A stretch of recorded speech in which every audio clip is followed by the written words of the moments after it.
Thunder! Thunder! Thunder! ThunderCats! Ho!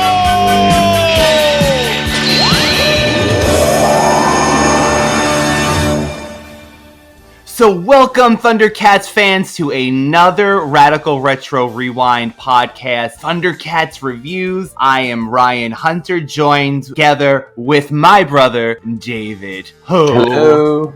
So we're back, David. We're back for episode 16 of season 1, The Fireballs of Plun-Darr, which aired September 30th of 1985. This takes us to our last day in the month of September in the glorious year of 1985. 1985. Oh, God. But it's a banger. This episode is a banger, David. And like I said before recording, it started before sundown. This is what happened with Willa. The fires! What is going on? It began before dawn, while we slept. So how does the episode start? Tygra notices an area around the Treetop Kingdom ravaged by a fierce fire. He rushes to look into it, and he runs into Willa, who informs him that a giant fireballs have been raining on the Warrior Maidens' domain since daybreak. But she jumps him. And she says she's been chasing shadows since dawn or dusk. What did she say? And she's basically, then he's like, we're your friends, you know. And she's like, I don't know you. Tygra! What the devil was that for? I'm sorry. I've been chasing shadows all day since the bombardment. Mariah carries him too. She's like, I don't know you. She said basically, ever since you people have come to Third Earth, we have been in between your war. She's back to this, like the cat kind of her cat prejudice. She basically says, it's ever since you came, you and the mutants came to Third Earth, we have been put in the middle of your war. I mean, I get where Do you think she knew it was Tygra? And she jumped him to, 1, see if she could take him, 2, because it's lonely and there are no warrior men, because she really hates cat men. She's like, if I take that one, it won't be as bad if it was Lionel with the mane. He's really cat-like. But you're right. I get Willa's where she's coming from, because she's been on Third Earth pretty peaceful up until this point. I mean, yes, everything will kill you, like we say, but she didn't have to deal with this because we assume mumm-ra was in his slumber. So she just sees it as the ThunderCats basically brought the mutants here. But this is not their fault. But is it not their fault, or is it really their fault? Tell me it's their fault without telling me it's their fault. Well, I've been chasing shadows, so that's how she does it.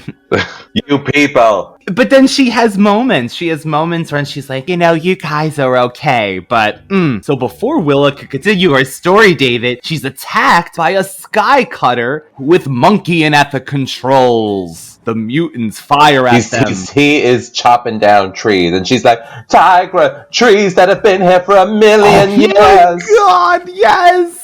Kind of like what we do now, so I guess it's... Trees that have lived for thousands of years gone! They are gone, so it's another repercussion of the mutants and ThunderCats being on Third Earth. Tygra, we banned the logging industry years ago! We're not fracking anymore here! In the deadly fracking desert!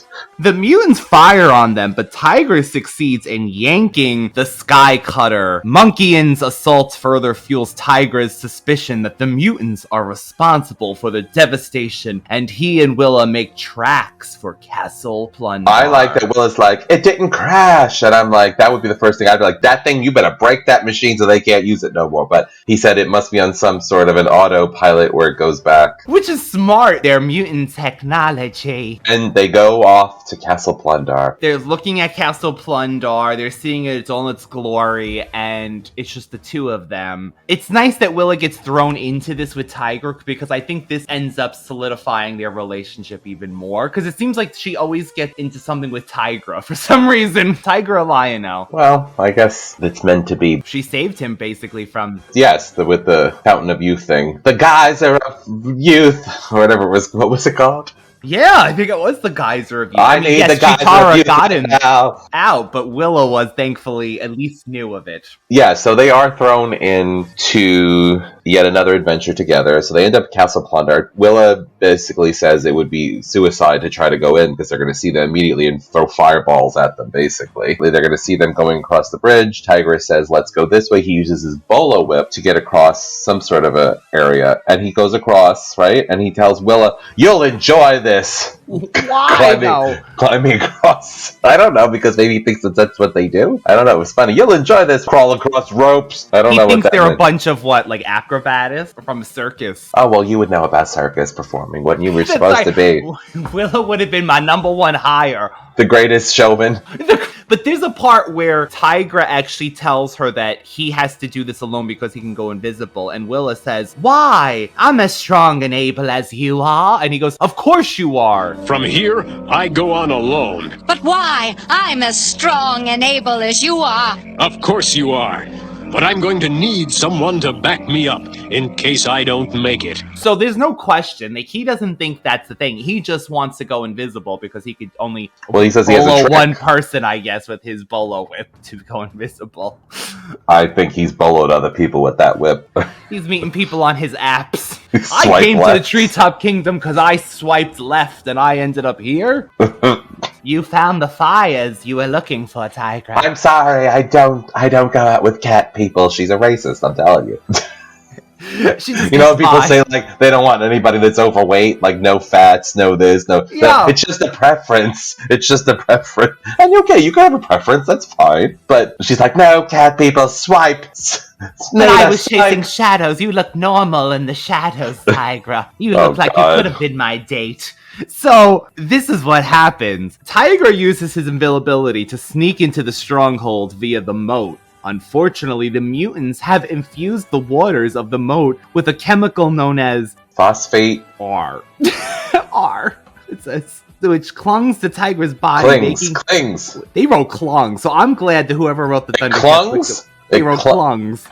It clings. I've realized, yes, I can speak, but the Wikipedia of Thundera it does not write these either correctly. Stamen? He grabbed the stamen? Where does the pollen go? That's what I thought of. It's grease, too. It clings to Tygra's body, making him visible to them. So they knew that this was a possibility. But they also said they saw a blue flash quickly. Monkey and Sly saw a blue flash when he did the little Bolo whip trick. Which is so... Actually, I wanted to bring this up. I wrote this in my notes. Finally, realistically speaking, in a fantasy world, that... Wow, okay, because I don't know about you. How many times have you seen these cartoons where people transform like He-Man, She-Ra? Nobody ever sees it, but yet there's lightning coming from the sky.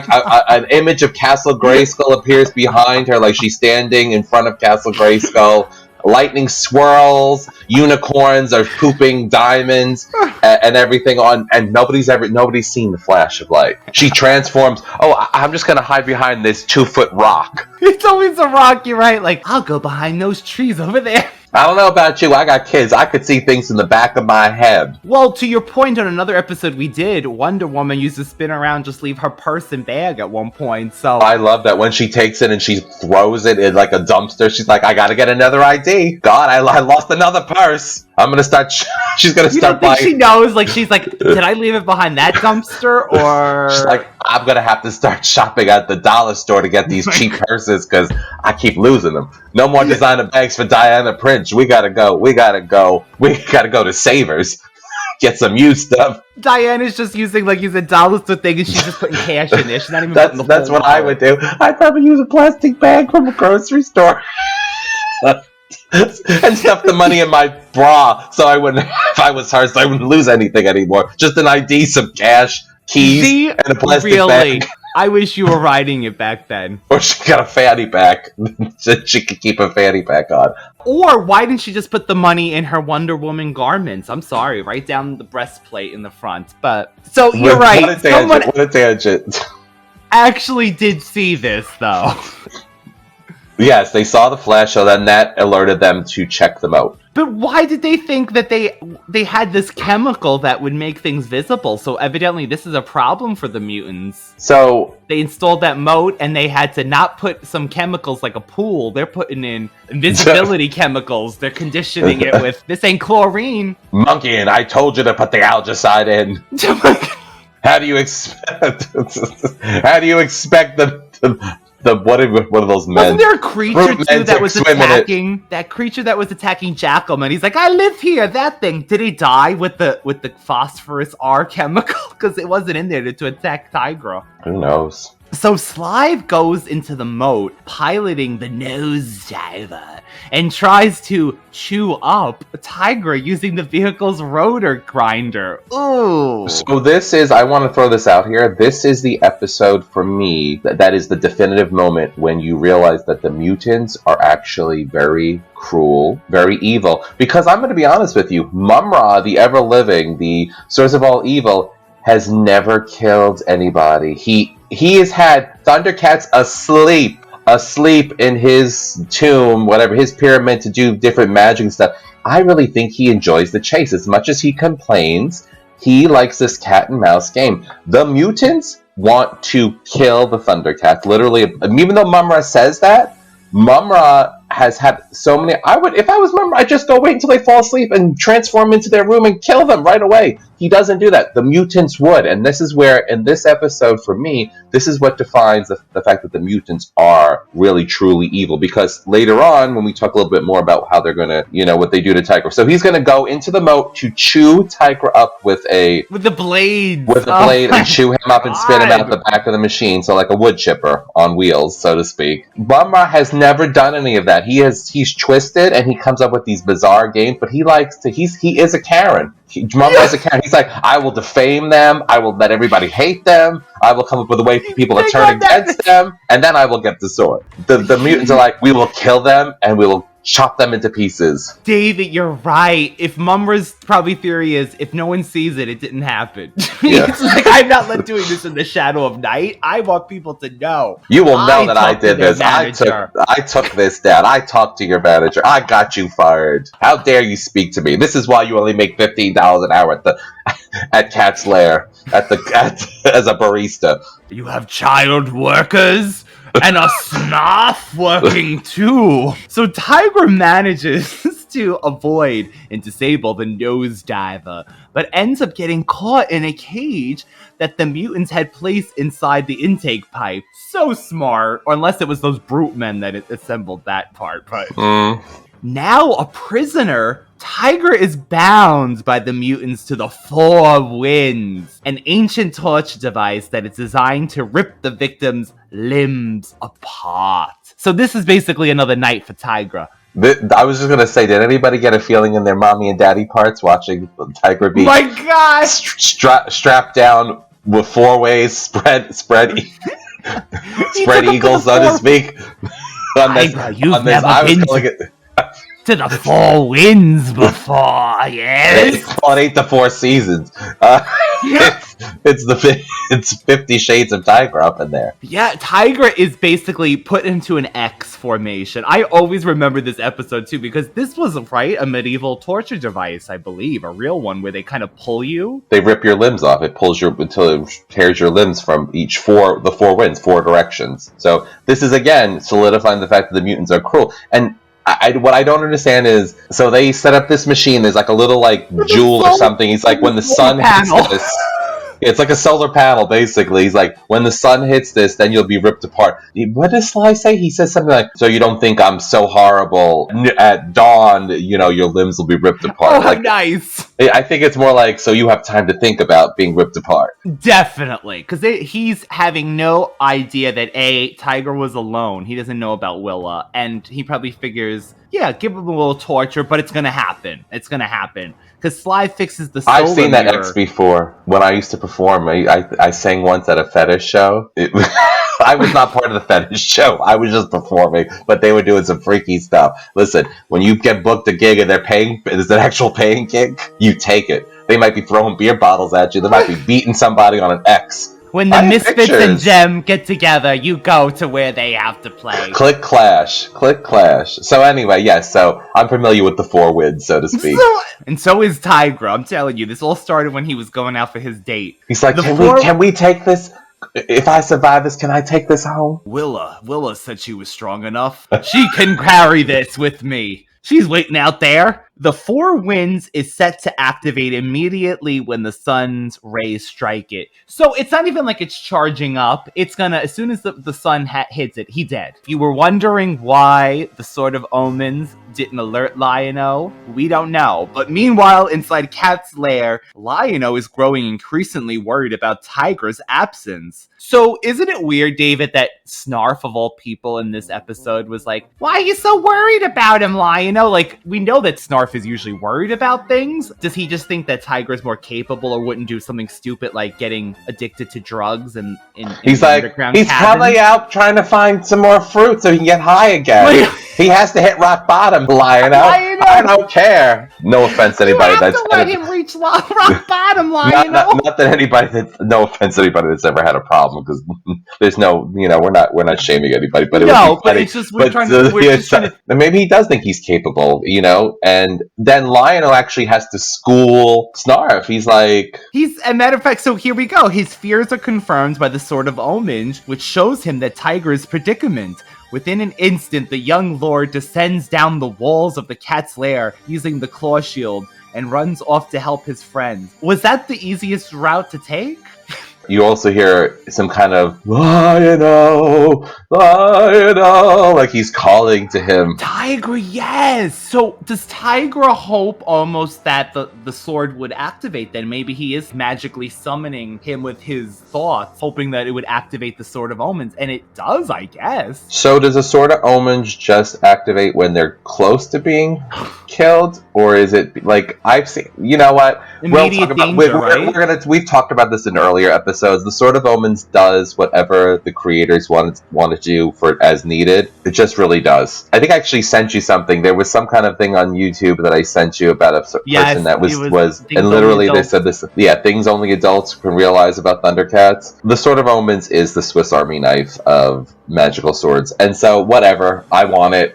Yes. So, I mean, yes, it's almost like an immediate danger sometimes. It's like right before something strikes him. Maybe this is actually happening parallel to him being tied up to the Four Winds. So maybe we're seeing it after, but it's kind of happening at the same time. Regardless, the Sword of Omens does alert him within a time frame to get Tygra.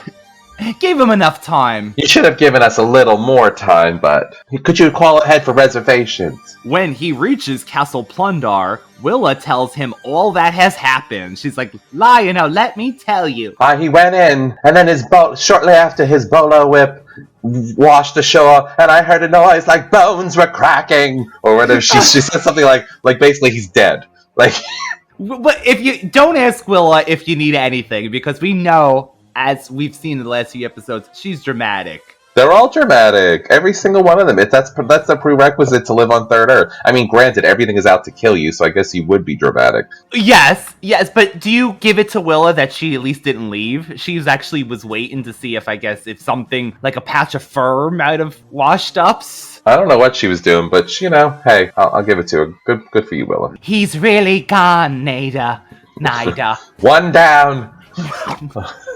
How many to go? One was chopped to bits in the moat around Castle Plun-Darr. I wonder if we could reforest around the ThunderCats' lair for our kingdom. No, that's terrible. No, we're just this is a messed up episode talking about sex toys, sex. Well, they gave us the Four Winds. I'm telling you, we didn't ask for the Four Winds. The Four Winds was bestowed upon us. Sight beyond sight. So Lion-O uses sight beyond sight, right? He sees where Tygra is. When Lion-O tries to reach for his claw shield in order to scale the castle walls, he realizes that he forgot the claw shield back at the lair. Fortunately, Willa has another climbing aid, a giant treetop spider that she affectionately calls Bushy. I'm not even going to quote on. I'm not even going to try to even come up with any correlation between Bushy. But I will say this. Apparently the spider is non-gender binary ahead of its time, because when Lion-O referred it as him, it got mad. Her, it got mad. And then he said it. and then the spider was okay. Right. It was a non-gender binary. Bushy. Please don't get offended by anything, but I'm just saying it like that because that's what it came off as to be ahead of its time. Honestly, you're right. I noticed he said that, and it's an it. Well, I guess it's an it because for something that has such a big personality. I can understand what you're saying. I would think it would want to be referred to, not be referred to as just an it. But it's Bushy. He should have just said Bushy. It probably wants to be referred to as its name because it honestly, and both of us I know don't care for spiders, but this is adorable. This is like a My Little Pony spider. I feel like. Wasn't this like almost the one from the My Little Pony movie that they had to tickle with the reeds? Yeah. There was like a giant spider. Listen, don't be getting into your sick fantasies after the Four Winds tickling things with reeds. Let's not get off topic again, shall we? Well, the spider climbs up the walls in a flash, David, leaving behind a strong web strand that Lion-O and Willa used to climb up. This is amazing. The Treetop Kingdom has, I don't know if this is like a species that they have or Bushy's just one of a kind, but the fact that this can literally hold up 2 people and pull them up, it was almost like it was... It was like on a crank, it was reeled up. Cranked up. Oh, and then there is a guard, David. Did you like that there's a guard sleeping on top, one of the lizard guards, and Bushy jumps on it and it gets nervous, I guess. So I wanted to say something. This is episode also you see the beginning of what appears to be very rudimentary other mutants that are probably residents of Third Earth that are similar to the mutants, but not quite. You have these lizard sort of looking like slide. They're not as... they're drawn more basic, but they don't seem to be maybe as intelligent, you're thinking? No, I'm just thinking that this is interesting that you're looking about cross whatever universe, and there's these things. They didn't clone them, they didn't get them from Plun-Darr, but they're very similar too. Well, I wonder, David, though, because where does Vulture Man come from? Are we to assume that there was other mutants that we just didn't see? Like, because Vulture Man comes and goes, was he part... We don't see him in Exodus the pilot originally. Were there other, mutants on their ships with them? I don't know, because it was only one ship. And we know what mumm-ra did to that ship. You got sunk. As the two enter the castle and rescue Tygra, just as the Four Winds was about to be activated, they are pushed by a mob of mutants, and the trio lock themselves inside one of the rooms of Castle Plun-Darr. The chambers turns out to be the place where the fireball launcher is kept. As Slythe and Monkey begin to melt the door of the room using a flamethrower, Lion-O summons the other ThunderCats, who arrive swiftly in the Thunder Tank and fire cable pulleys into the room with their friends. David, why didn't Lion-O get the ThunderCats to help him to begin with? Because if you see Tygra being on the Four Winds, did he just want... He's in the heat of the moment. Save Tygra from embarrassment just by going by himself? No, it's the heat of the moment. He just ran because he wanted to save Tygra, and scaled the walls of the Willa was his backup. He had Willa. That's true. Willa is a great backup to have because she is capable. So the trio slide out on the He says, slide for your life, right? Or something. Is that what he says? Something like that. The trio slides on the pulleys just as the fires from the flamethrower accidentally lights up the fuel, and the resulting blast not only vaporizes the fireball launcher, but ends up incinerating much of the mutants' fortress as well. Don't worry, they're gonna have that fixed before you know it. They really should have cued mumm-ra at the pool, his viewing pool, just dipping his crusty finger in and going, I told you, you idiots. You wanted to kill Tygra? How dare you? It cannot be done. It cannot, that's right. So the ThunderCats and Willa watch the massive explosion from the Thunder Tank as they drive home. David, I do love that Panthro asks how they did it. Climb up the walls of the Castle Plun-Darr and get to Tygra, and Willa pulls out Bushy and says, she's like, with Bushy! It's Bushy. Panthro said, is that a... It looks like some kind of... Panthro, yes. It looks like some kind of furry baseball. That's right, he does say that. Of course, and we're then talking. It opens we're in his double talking here, of course, people. They are warrior maidens. my god. Panthro, yes, does not enjoy Bushy, and she said, "You're hurting Bushy's feelings," and they all laugh. You. Happy ending. I still like cat people. Oh, no. I think after this, I want to say after this kind of she tolerates them. No, she's okay. Good. But we'll see. We'll see. Jackalman appears in this episode, but has no lines of dialogue. Upon seeing Bushy for the first time, Panthro wonders if it's a hairy baseball. So this indicates that he is aware of sports, despite being a Thundarian. Or maybe that's what the Warrior Maidens play. It's like a league of their own. Yeah, it's a league of their own, baby. Panthro apparently has a great dislike for spiders, as revealed by him when he sees Bushy. I also believe he has a fear of bats, so Panthro, he don't like nature too much, huh? This time also marks the first and only time that Slithe is seen without his headpiece. He is shown in the scene where he's piloting the nosediver to pursue Tygra. He doesn't have his little crown on for the first and only time. Yeah. So he's Slithe went bear to go get Tygra in the ocean. Oh well, then put him on a Dove commercial. He went bear. So honestly, it's a jammed-packed episode. This was really like it. Really like it. One of my favorites so far. It's up there. You love the fact that the mutants were just gonna get it over with and use the 4 winds and just kill him and say, because they're probably saying, like you're saying, mumm-ra ain't doing it. So we better not even tell him when we capture one. Let's just tell him one day, guess what? They're all dead. Mumm-ra, you were sleeping. Mumm-ra is at the Black Pyramid watching Showgirls again for the 5th time this month. Was mumm-ra not watching the news? Yes? You know I only get cable from 1985. I don't get the channels. I can only steal Wi-Fi. I only could steal Wi-Fi from Cat's Lair. He picks up the Wi-Fi from Cat's The Wi-Fi. That's why he doesn't want to get rid of them. That's why he doesn't want to get rid of them. He steals Wi-Fi from the kids. So that's the only reason why he has to keep it going. So he's like, oh my god! When he was Mumm-ra, he kind of put it in that bedroom, that guest bedroom. They set it up. He put like a little monitor, modem. He wrote a little note. You could put an Egyptian channel on this on your subscription. Oh my god! Would it kill you for a little culture?